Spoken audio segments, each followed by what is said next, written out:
कड़ाके की माटी में बहुत तेज ठंड पड़ रही है और सबके दांत नृत्य कर रहे हैं और यहाँ इतनी गर्मी पड़ रही है कि झरना बह रहे हैं। तो वहाँ माटी में बर्फ जम रहा है और यहाँ क्या हो रहा है, गर्मी से पिघल रहा है। लेकिन गर्मी से ज्यादा कष्ट ठंड में हुआ करता है।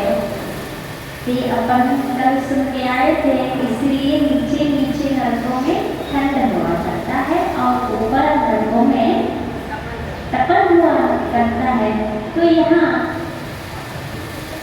ठंड में जब शिल्पी ने क्या किया था, इतने कड़ाके की ठंड में भी जहाँ बर्फ के पत्ते जम रहे हैं, ऐसे ठंड में भी उसने सिर्फ एक सूती चादर को ही ओढ़ करके इस लंबी रात को व्यतीत कर रहा था। तब माटी कहती है, मैं आपसे कुछ कहना चाहती हूँ। बाहर प्रांगण से क्या कहती है, काया तो काया है, जल की छाया माया है, लगती है जाया से, सो कम से कम एक कंबल को काया पर ले लो ना, ताकि और चुप हो जाती है माटी प्रति, फिर शिल्पी से कुछ सुनती है ना। तो कहती है कि आप इतनी ठंड पड़ रही है, इतने से चादर से कैसे काम करेगा। आप लोगों ने कभी ठंड में अकेले चादर से देखा काम चलाया है क्या? दो कंबल में भी वो भी कम पड़ते हैं, रजाइयाँ कंबल और सब पैक होते हुए भी कपते रहते हैं। तो इतने से पतले चादर का काम कैसे चल रहा है? तो इसको शिल्पी बताते, देखो क्या कहते हैं, कंबल वाले होते हैं, काम के दास होते हैं, हम बल वाले हैं, राम के दास होते हैं और राम के पास होते हैं। कंबल का संबल आवश्यक नहीं हमें, सस्ती सूती चादर का ही आदर करते हैं। दूसरी बात यह है कि गर्म चरण वाले ही शीत धर्म से भयभीत होते हैं और नीत धर्म से विपरीत होते हैं। मेरी प्रकृति शीतशिला है और ऋतु की प्रकृति शीतशिला है, दोनों में शामिल है। तभी तो अवादित्य चंद्र की अपनी नीत लीला है। तो शिल्पी कहता है, जो कंबल वाले होते हैं तो कंबल को याद करते हैं। कंबल जिसके पास कम शक्ति होती है, कंबल होता है वही कंबल उड़ता है और कंबल उड़ता है और काम के दास होता है। ये संसारी प्राणी सारे काम के दास है। काम से विजय प्राप्त कोई बिरला ही कर पाता है, वरना चाहे स्वर्ग के हो, चाहे मनुष्य हो, चाहे चक्रवर्ती हो, कितने बल वाले हो, लेकिन काम को जीतने की कैपेसिटी हिम्मत किसी की नहीं रहती। पूरे 6 घंटे को जीत लेता है चक्रवर्ती, लेकिन काम को नहीं जीत पाता है। क्योंकि काम का जीतना ऐरे बेरों की बात नहीं है, बहुत बलशाली वालों की बात होती हुआ करती है। और स्वर्ग के भी इंद्रों के पास कितने भी निकृष्ट इंद्र के निकृष्ट जाति का देव भी हो, वो कम से कम कितना ताकत रखता है, जम्बूद्वीप को पलटने का शक्ति रखता है और उसको जलाने खिलाने का भी सामर्थ्य रखता है। इतना ताकत रखने वाला देव भी और वह क्या काम को नहीं जीत पाता है। क्यों? इंद्र तो होते हो तो पूरे लोग को पलटने का सामर्थ्य इतना होता है, लेकिन ये काम करेगा नहीं, करेगा करते हैं, लेकिन सामर्थ्य उसके पास इतनी है, लेकिन वो काम के सामने कायर हो जाता है। इतना सारा बल कहाँ, बाहरी बल दिखाना बहुत आसान है, लेकिन अंदर काम वासना को जीतना बहुत विरले जो होते राम यहाँ आत्म राम भी ले सकते हैं, राम का दास, जिसको वेद विज्ञान स्वरूप समझ में आ गया है कि आत्म तत्व क्या चीज है और यह शरीर क्या चीज है। ये जिसको समझ में आ गया, स्वरूप समझ में आने के बाद जिसको आत्मा से लगन लग जाती है, आत्म तत्व की रुचि हो जाती है, उसको ये सब बाहरी चीजें कैसे लगते हैं, चुटकी के काम है। जो काम हो, चाहे शीत हो चाहे उष्ण हो, कितनी भी बाधाएं हो, उसके सामने वो हार नहीं मानता है, उसको लड़ने के लिए तैयार हो जाता है, क्योंकि वो बलवान कहलाता है। जो इस प्रकार के शीत बाधाएं, उष्ण बाधाएं और विकारों को जीत लेता है, वही सही बलवान है। और बाहरी को जीतना कोई जितना नहीं कहलाता है, वो पुण्य से जीतता है, वो पुरुषार्थ से नहीं जीतता है। बाहर को जीतना क्या होता है, यदि उसका पुण्य का उदय है तो बाहरी को छंद का अधिपति पुण्य के उदय से हुआ है, चक्रवर्ती बन के आया, पूर्व पुण्य के लेकर के आया है, उस पुण्य के उदय से बाहरी क्षेत्र को जीत सकता है, लेकिन अंदर के विकार को पुण्य से नहीं, पुरुषार्थ से जीता जाता है। पुण्य और पुरुषार्थ में बहुत अंतर है। पुण्य देखिए आया ऐसा होना ही है, और चक्रवर्ती के पास ऐसा नियम ही होता है 6 खंड का जीतने का, लेकिन वो ही फिर वहां कान के सामने नतमस्तक होता है। इस विकारों को पुरुषार्थ करना पड़ता है, और पुरुषार्थ कौन करता है, जो आत्मस्वरूप की ओर जिसकी लगन रहती है, और इन बाहरी काया और माया इसको जिस भ्रम लगता है, ये संसार वर्धन क्रियाएं लगती है उसको, और ये संसार को बढ़ाने वाले ये सब पाप है, ये जिसको समझ में आ जाता है,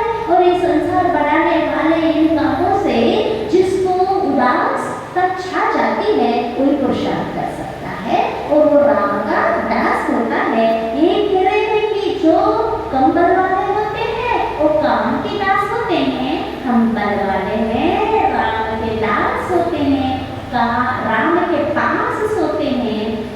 कंबल का संबल आवश्यक नहीं हमें, सस्ती सूती चादर का भी आदर करते हैं क्या, इसलिए हमें कंबल की जरूरत नहीं है, क्योंकि कंबल वाले नहीं है।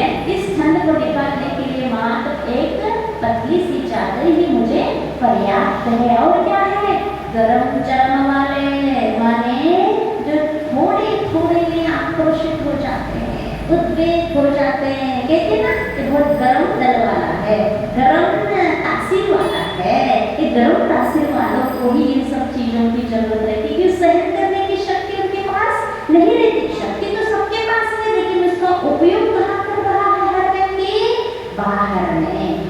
हर आत्मा के पास अनंत शक्ति है, और अनंत शक्ति होने के बाद जो यहाँ मनुष्य भाव को लेकर के मनुष्य पर्याय में आया हुआ है, मनुष्य पर्याय प्राप्त करने के बाद जो हर मनुष्य के पास मन, वचन, काया तीनों बल मिले हुए हैं, और तीनों बलों की जो शक्ति है, वह शक्ति मिलने के बाद अलग अलग व्यक्ति अलग अलग चीजों में उसका उस शक्ति को नष्ट करता है। जिसको जिस और रुचि रहती है, उसकी उस और उस मन, वचन, काया की शक्ति को खर्च करता है। अधिकांश क्या, सभी लोग कह दो, गिने चुने लोगों को छोड़ करके विषयों में, पंचेंद्रिय विषयों में अपने मन, वचन, काया की एनर्जी को लगा देता है। और जो बहुत जो आत्म तत्व के पिपासु होते हैं, वो पिपासु ही इन पंचेंद्रिय विषयों के और एक फालतू में अपने एनर्जी वेस्ट नहीं करते हैं। वो समझते हैं कि ये मुझे जो मन, वचन, काया बहुत दुर्लभ से मिला हुआ है, कहाँ से एक एक से पंचेंद्रिय तक हम यात्रा करके कितने मुश्किल से वो ऊपर उठ चुके हैं, और यह जो बहुत दुर्लभ जो पर्याय मिली हुई है, अब हम इसको कहाँ उपयोग करेंगे।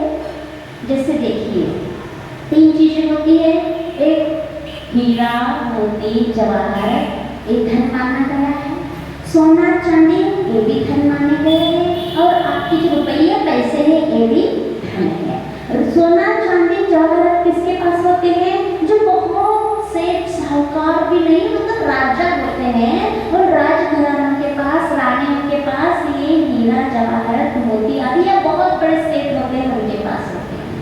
और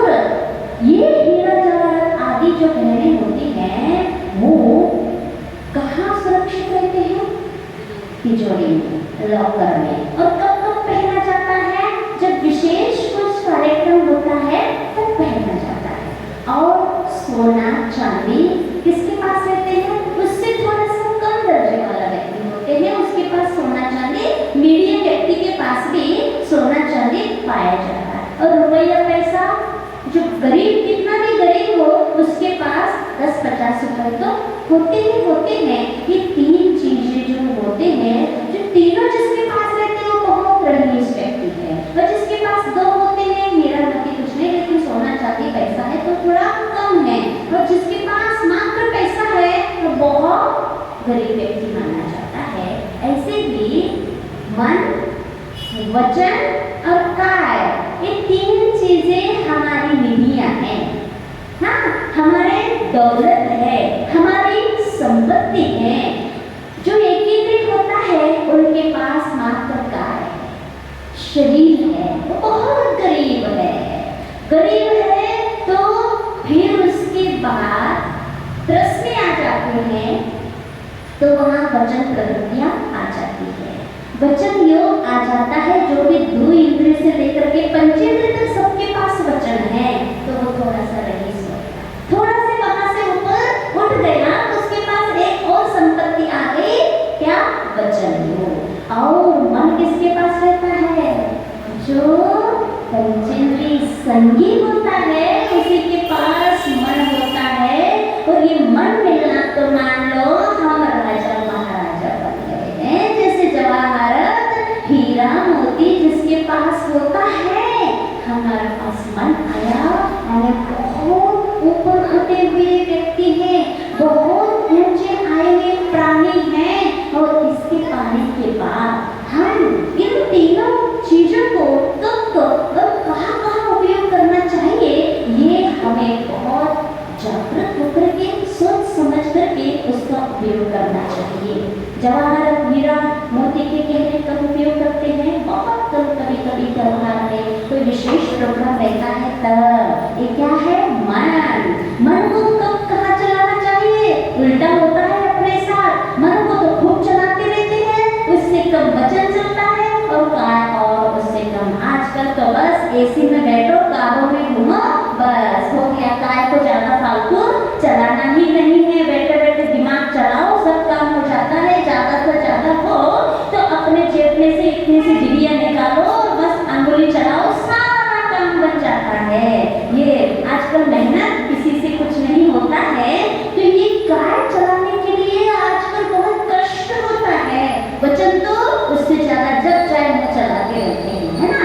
मुँह 2 प्रकार से चलते हैं, शब्दों में भी चलता है, खाने में भी चलता है, और दोनों चलते रहते हैं मुँह, और उससे ज्यादा चलता है मन तो कभी स्थिर रहता ही नहीं है। कभी देखा है अपने आप को, कभी मुंह बंद भी हो जाए लेकिन मन कभी भी चुप नहीं रहता है, उल्टा काम हो रहा है। ये जो मन मिला हुआ है बहुत एक दुर्लभ निधि है, बहुत दुर्लभ संपत्ति है। इस संपत्ति को हमें बहुत जोखिमता से रखना चाहिए, लॉकर में रखना चाहिए, किसी को दिखाना चाहिए, ऐसे वैसे कामों में हमें व्यर्थ में खर्च नहीं करना चाहिए इस मन को। ये हीरा मोती जैसा है, लेकिन इस महत्व को हम समझ नहीं रहे हैं, और ना समझते हुए जहाँ चाहे जहाँ जैसे चाहे कूड़ा कचरा हमारे घर में ले आते हैं, और जो इस दुर्लभता से मन मिला हुआ है उसको हम ऐसे ही आप कमाने में लगा देते हैं। सोच लो इस महत्व को, ये संपत्ति कितनी मुश्किल से मिली हुई है, और जिनको नहीं मिली है वो कुछ नहीं कर सकता। क्या कुछ नहीं कर सकता? हित नहीं कर सकता। आत्मा का हित वही कर सकता है जिसके पास मन है, और हमारे पास ये मन मिला हुआ है, हम हित न करके ऐसे पंचेंद्र विषयों में ऐश आराम करने में और यहाँ वहाँ की बातों में मन को लगाएंगे, तो फिर पुनः ये दुर्लभ हो जाता है मन का मिलना। तो इस प्रकार से ये तीनों संपत्तियां हमारे पास मिली हुई है। हम बहुत रईस व्यक्ति, राजा के समान हो चुके हैं, और इसका कैसे उपयोग करना, सोच समझकर विचार करना। तो इसीलिए जो मन होता है ना, गर्म चरम वाले, थोड़े थोड़े में जिसकी तासीर रेतीली प्रकृति होती है ना, थोड़ी सी अनुकूलताएं खुश और थोड़ी सी और प्रतिकूलताएं तो नाराज हो जाते हैं। जल्दी जल्दी से जिनकी तेजी, जो उद्विग्नता आ जाती, क्रोध आ जाता है, गर्म चरम वाले कहलाते हैं, गर्म तासीर वाले कहलाते हैं। तो गर्म तासीर वाले, गर्म चरम वाले ही शीत धर्म से भयभीत होते हैं। उनके पास शांति का अनुभव कभी नहीं कर पाते। क्यों? उनका नेचर ही ऐसा है, उनका स्वभाव है गर्म चरम वाले। कहाँ से आए क्या जाने, आए होंगे वहीं से जहाँ बार बार लड़ाई भिड़ाई होते हैं, वही संस्कार लेके आए होंगे, वही संस्कार होंगे। इसलिए थोड़े थोड़े बातों में क्रोधित होना या थोड़े थोड़े बातों में जल्दी से जल्दी परिवर्तित हो जाना, बाहरी चीजों से जल्दी प्रभावित हो जाना, ये क्या कहलाता है? गर्म चरम वाले। ये तासीर जिनकी होती है, उनके अंदर जो शांत रस चलता है, समता का अमृत चलता है, उससे वो आनंदित रहते हैं। वो कभी उसको छू नहीं पाते, कभी पी नहीं पाते, क्योंकि अंदर के अंदर ज्वाला रूपी धड़कती रहती है। वो गर्म का ही अनुभव करते रहते हैं। इसीलिए वो शीत धर्म से भयभीत होते हैं और नीत कर्म से विपरीत होते हैं। नीत कर्म माने उचित कर्म, जो अच्छे कर्म उचित कर्म, उसको नीत, न्याय नीति से चलना माने नीत कर्म होता है। जो कर्म चरण वाले होते हैं वो कभी न्याय नीति से चल ही नहीं सकते, क्योंकि थोड़े थोड़े से भी गर्म हो जाते हैं। और गर्म हो जाने के बाद फिर क्या न्याय क्या अन्याय, वहाँ जो है सो दिखे वो करने के लिए तैयार हो जाते हैं, क्योंकि उनकी तासीर भी तेज वाला रहता है।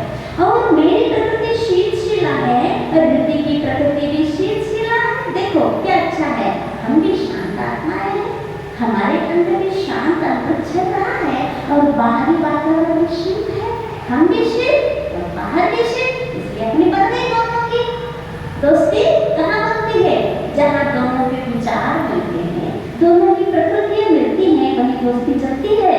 नहीं तो वरना दोस्ती देर तक नहीं चलती। तो शिल्पी यही कह रहा है कि हम भी शीत है, हमारे तासीर भी बहुत शांत है और बाहर भी शीत है, इसीलिए दोनों में साम्य है। तभी तो आबादी क्या चल रही अपनी मीत माने मित्रता। ये मित्रता हमारी बहुत अच्छी चल रही है। जिनकी मित्रता नहीं है, इसकी विपरीत, जिसके में शीत से विपरीत, वो सोचे चाहे जितने कंबल ले लो, चाहे हीटर में बैठ लो, ये शीत से विपरीत वाले प्रकृति वालों को भी इस प्रकार से कंबल याद आता है। स्वभाव से ही प्रेम है हमारा और स्वभाव में क्षेम है हमारा। स्वभाव से ही हमारा शांति से प्रेम है, शीतलता के साथ हमारा प्रेम है, वात्सल्य है। और स्वभाव में रहना ही क्षेम है, माने अच्छा लगता है। स्वभाव में माने अपने आत्म तत्व में, आत्म तत्व की ओर बार बार उसके गुणों को, उनको स्वभावों को याद करके उसी में स्थिर रहने का जो प्रयास करता है, उसको वही अच्छा लगता है, वही क्षेम है। पुरुष प्रकृति से भी दूर होगा, निश्चित ही वह विकृति का पूर्ण होगा। पुरुष का प्रकृति में रमना ही मोक्ष है, सार है। देख कहाँ से कहाँ ले जा रहे हैं। पुरुष और प्रकृति माने इस पुरुष को माने व्यक्ति यदि प्रकृति से विपरीत हो जाते हैं, आचार्य भी कहते हैं ठंड के दिनों में जो जितना ठंड सहता है, गर्मी में उसको उतनी ही गर्मी भी सहन हो जाती है। यदि ठंड से बचेगा तो उसको गर्मी भी सहन नहीं होगी। यानी व्यक्ति जैसी प्रकृति है उसको स्वीकार कर लेता है तो उसका स्वास्थ्य भी वैसा ही अच्छा रहता है, स्वास्थ्य भी अनुकूल होता है, स्वस्थ हमेशा रहता है। तो देखो जो एसी में बैठते हैं ना, हमेशा एसी में, ऑफिस में भी एसी, घर में भी एसी, ऐसे एसी के आदि जो व्यक्ति हो जाते हैं वो ऐसे वैसे में नहीं घूम पाते। यानी एसी से बाहर आ जाते हैं तो उनकी बॉडी जो होती है एसी के अनुसार हो जाती है, तो बाहर की जो प्रकृति है, सामान्य से जो प्रकृति है, उस प्रकृति को वो झेल नहीं पाता है, फिर उसको एसी ही चाहिए पड़ता है।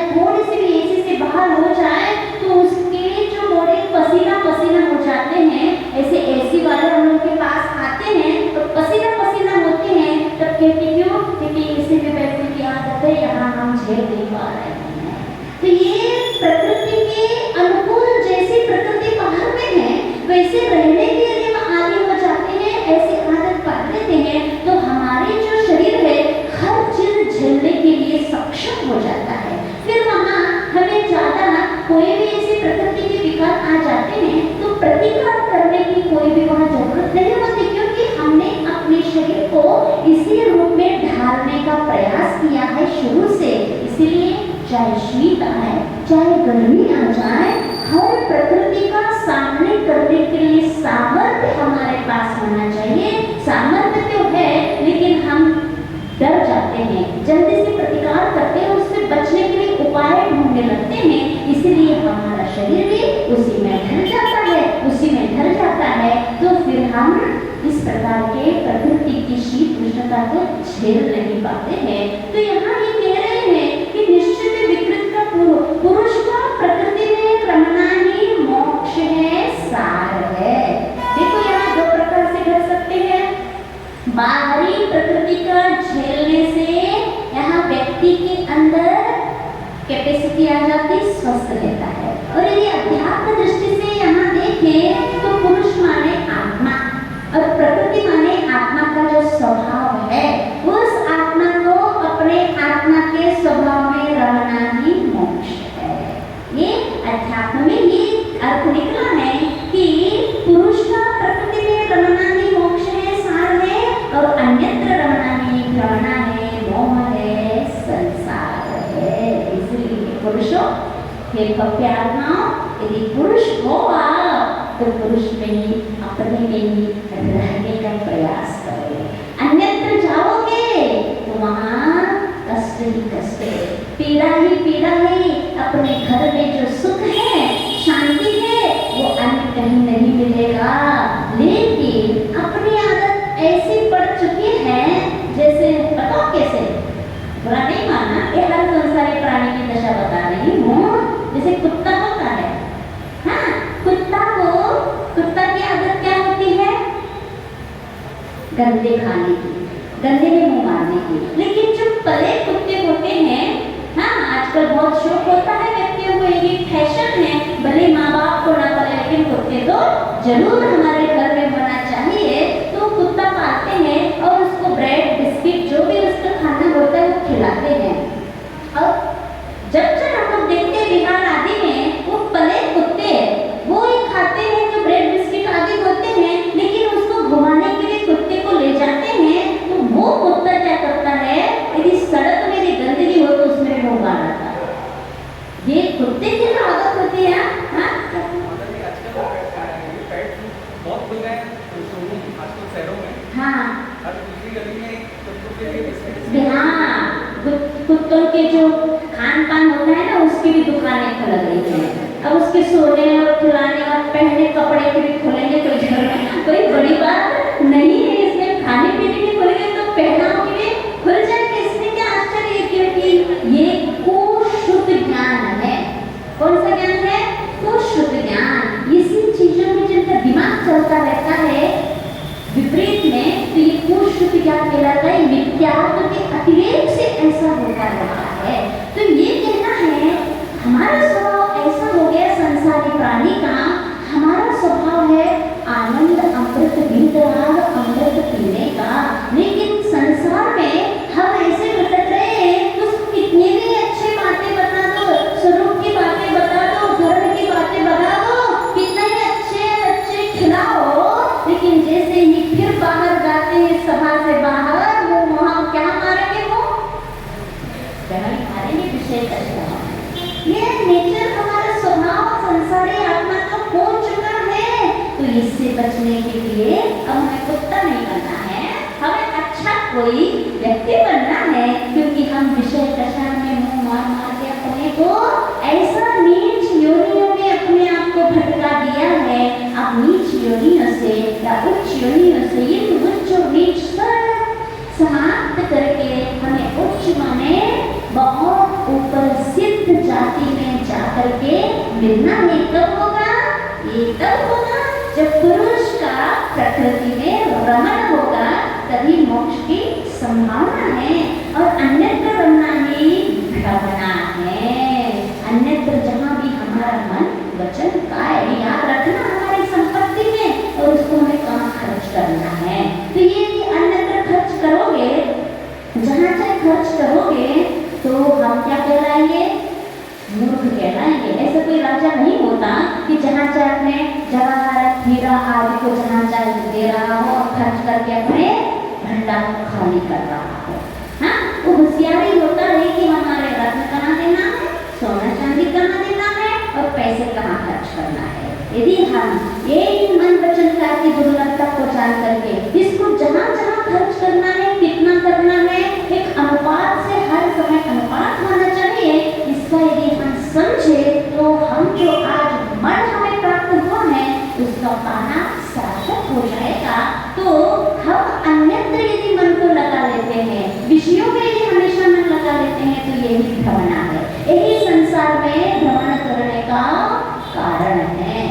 और सुनो, शमी संतों से सूत्र मिलाना है हमें, केवल वह बाहरी उद्यमहीनता ही नहीं वरन मन के गुलाम मानव की जो कामवृत्ति है, तामसता कायरता है, वही सही मायने भीतरी कायरता है। सुनो, आप बलवान हो कि कायर हो, बताओ? बलवान हो?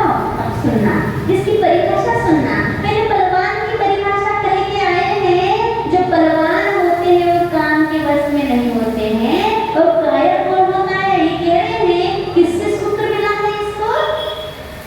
शिल्पी को किससे सूत्र मिला है? संतोष, शमी संतों से। शमी क्या होता है? जो इंद्रियों को शमन करता है, दमन, कषायों का शमन करता है, इंद्रियों का दमन करता है, वो शमी दमी संत कहलाते हैं। ऐसे जिन्होंने अपने पांच इंद्रियों की अपने वश में कर लिया, कषायों को भी दबा दिया, शांत कर लिया, ऐसे संतों से इस शिल्पी को एक सूत्र मिला है। वो कौन सा सूत्र मिला है? केवल बाहरी उद्यमहीनता ही नहीं वरन मन के गुलाम मानव की जो कामवृत्ति है, तामसता है, कायरता है। हम किसको कायर कहते हैं? जो बाहर कुछ नहीं कहता है, करता है, कुछ करता धरता नहीं, ये तो एक कायर है। इसके पास कुछ भी ताकत शक्ति कुछ नहीं, बस बैठा बैठा रहता है, ये कौन है? कायर है। यहाँ कह रहे हैं अपनी बाहरी वृत्ति से कायरता की परिभाषा यहाँ नहीं मानना। जो काम वृत्ति है, तामसता का कायरता है। कायरता, कायरता हो कि नहीं हो? काय माने शरीर, जो शरीर के खिलाने पिलाने में लगा है उसको इतना सा भी कष्ट नहीं होना चाहिए, इतनी सी भी गर्मी नहीं होना चाहिए। भैया बेटे जल्दी से पंखा शुरू कर दो, गर्मी को कष्ट नहीं होना चाहिए। इतनी पंखे भी कम पड़ रहे हैं, यहाँ बहुत गर्मी लग रही है, कूलर की भी याद आ रही होगी, एसी की भी याद आ रही होगी, लेकिन आप लोग धन्य हो, ये कूलर एसी छोड़ करके यहाँ आए हो तो निकट होते होंगे हैं। इतने कष्ट में बैठ के मुखमाटी इतनी गर्मी में सुन रहे हो, हमें अच्छी खुशी होती है। इतनी गर्मी में भी इतने पसीना बहाते बहाते यहाँ सुन रहे हो तो थोड़े से बलवान आप लोग हो गए। यहाँ कायरता, कायरता आपकी यहाँ दिखने में नहीं आ रही है, लेकिन आपका एक सा स्वभाव नहीं रहता। यहाँ बलवान बन जाते हो, फिर बाहर जाके कायरता बन जाते हो, वहाँ जाके फिर अपना जो कायर रहना, जो काया को चाहिए, जो अच्छा लगता है, जहाँ अच्छा लगता है, इस काया को कष्ट पहुँचाने का बिल्कुल नहीं होना चाहिए। जो कहना सोना, कैसे बैठना, थोड़ी सी भी कुछ दुखना नहीं चाहिए। थोड़ी सी क्या, ये घुटने दुखने लगे, कमर दुखने लगे, अब नीचे नहीं बैठा जाता, कष्ट नहीं पहुँचाना है उसको, क्योंकि हमारा स्वभाव कायरता है, आत्मरता नहीं है। नहीं, आप लोगों से नहीं कह रहे, तो आप सामान्य से बात कह रहे हैं, तो व्यक्तिगत अपने ऊपर मत लेना, ये तो सारे सबके साथ ऐसा है। कष्ट अपने शरीर को पहुंचाने के लिए बिल्कुल भी नहीं होना चाहिए। थोड़ी सी भूख लगी, जो मिले, जैसे मिले, जब मिले, उसमें कोई हमारा सोच विचार नहीं डाल दिया। म्यूनिसिपालिटी का डिब्बा तो है हमारा पे, कुछ भी डालते जाओ, चाहे वो बचे ना बचे, बचे तो भी कोई बात नहीं और ना बचे तो भी कोई बात नहीं, और बचने नहीं भी बच रहा है तो है तो वैद्य जी डॉक्टर काय के लिए बने हुए हैं, इसलिए सब डालते जाओ। कायरता, इस प्रकार की कायरता जिसकी है वो कौन है? कायरता। बलवान नहीं है तो कायर हो कि नहीं, ये बताओ।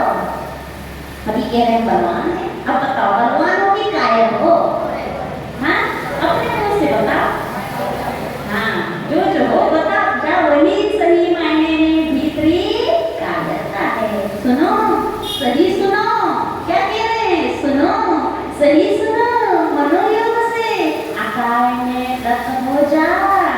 काय और कायरता ये दोनों अंतकाल की गोद में विलीन हो, आगामी अनंत काल के लिए। कोई बात नहीं, आज तक अनादिकाल से कायर बनते आए हो, काय में ही काय से ही प्रेम करते आए हो, काया को ही चाहते आए हो। कोई बात नहीं, अभी भी जग जाओ, अभी भी जागो। आज भी आपका जन्म हो सकता है। इस मनुष्य का जन्म आपका किसी का 40 साल पहले, किसी का 50 साल पहले, किसी का 60 साल पहले हो चुका होगा। लेकिन आप चाहो तो यदि आज चाहोगे तो आज भी आपका इस धर्म में जन्म हो सकता है। इस धर्म में जन्म होने के लिए किसी भी आयु की कंडीशन यहाँ नहीं है। जब समझोगे, जब चाहोगे, उसी समय आपका जन्म हो जाएगा। इसलिए कह रहे सुनो, सही सुनो, मनोयोग से। मन है कि नहीं आपके पास? तो है, तो सुनो। अकाय में रत हो जा। क्या है अकाय? अकाय माने आत्मा। आत्मा की कोई काया नहीं होती है। ये जो काया है वो जड़ है, वो उद्गल है। और अकाय सिद्ध परमात्मा के पास कौन सी काया है, कौन सा शरीर है?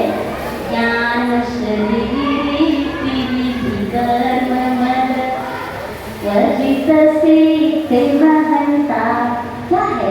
ज्ञान शरीर, ज्ञान ही उनका शरीर है। ये सड़ने गलने वाला गंदा दुर्गंध वाला शरीर उनके पास नहीं है। और देखो जैसा सुगंध शरीर भी उनके पास नहीं है, क्योंकि वो भी नश्वर है, वो भी कुछ समय के लिए ही मिला हुआ होता है। इस प्रकार के नश्वर जड़ अचेतन शरीर आत्म तत्व का काया नहीं हुआ करता है। जो हमारा पाप है, हमारे पास ये पाप पुण्य लाद करके हम भ्रमण कर रहे हैं। उस पाप पुण्य की वजह से ये हमें अनेक प्रकार की काया मिले करती है। और जो काया मिला करती है उसी में हम रत हो रहे हैं, उसी को अपना मान रहे हैं। ये सब जानते हैं कि हम ये जानते हैं कि शरीर नश्वर है, यही छूटने वाला है। क्या कर सकते हैं?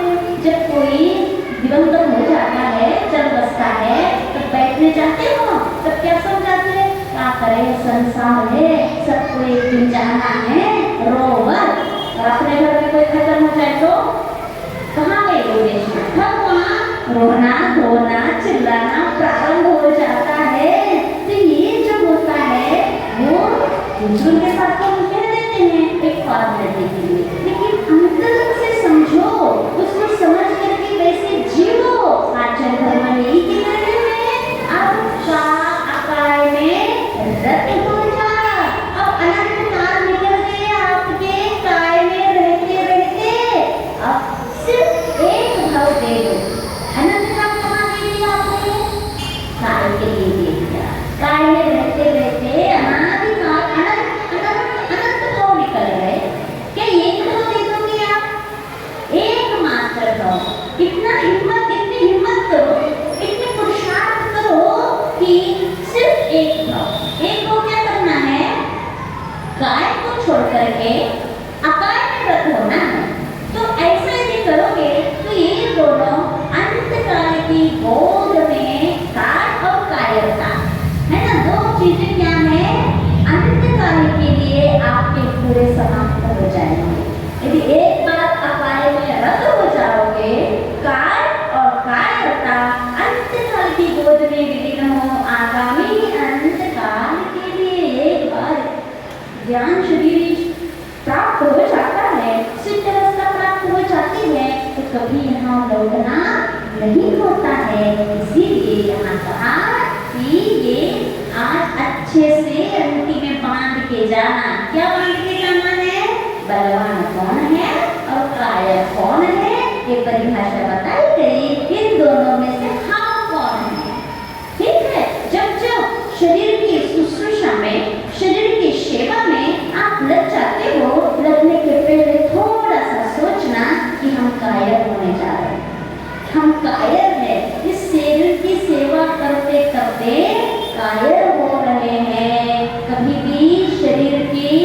विकार के लिए, कुछ खाने के लिए, पहनने के लिए, ओढ़ने के लिए यदि बहुत रुचि के साथ हमारा मन हो जाता है, तब एक परिभाषा याद रखना, हम इस काय में कब तक रत रहेंगे, ऐसा कब तक चलता रहेगा।